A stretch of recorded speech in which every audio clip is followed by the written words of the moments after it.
அரசு பணியில் 5000 பேருக்கு வேலைவாய்ப்பு தந்ததாக புதுச்சேரி முதலமைச்சர் ரங்கசாமி நிரூபித்தால் தான் அரசியலை விட்டே விலக தயார் என்று புதுச்சேரி முன்னாள் முதலமைச்சர் நாராயணசாமி சவால் விடுத்துள்ளார்.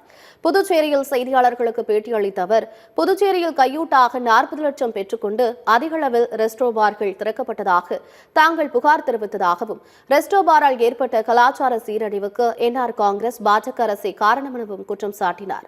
வார விடுமுறை நாட்களில் வீட்டிலிருந்து வெளியே வருவதற்கு பொதுமக்களும் பெண்களும் அச்சமடைகின்றனர் என்றும் நாராயணசாமி விமர்சித்தார். தமிழக கல்லூரி மாணவர் ரெஸ்டோ பாரில் கொல்லப்பட்ட வழக்கை சிபிஐ விசாரிக்க வேண்டும் என்றும், ஆட்சியாளர்களின் வினாவிகள் தான் ரெஸ்டோ பார்கள் நடத்துவதால் இந்த வழக்கை புதுச்சேரி காவல்துறையினர் முறையாக விசாரணை நடத்த மாட்டார்கள் எனவும் நாராயணசாமி கூறினார். அவர் 5000 பதவி நிரப்பி இருக்கிறேன்னு சொல்லி ரங்கசாமி ஆதாரத்தை கொடுத்தாரா? நான் அரசியல் விட்ட போயிடுறேன். நான் சொல்ற கேள்வி சார், நான் அரசியல் விட்ட போயிடுறேன். ஆனா ரங்கசாமி 5000 பதவி நான் நிரப்பலன்றத நான் நிரூபிச்சா அவர் முதலமைச்சர் பதவி ராஜினாமா பண்ணுவாரா? 5000 பதவி எங்க? நீ 1200 மேல நிரப்பல. அதுவும் யாரு? 400 பேர் காவல்துறை பணியாளர் எங்க ஆட்சியில் நாங்க எடுத்து வச்சது, கிரண்பேடி தடுத்தது. இப்ப போட்டீங்க நீங்க.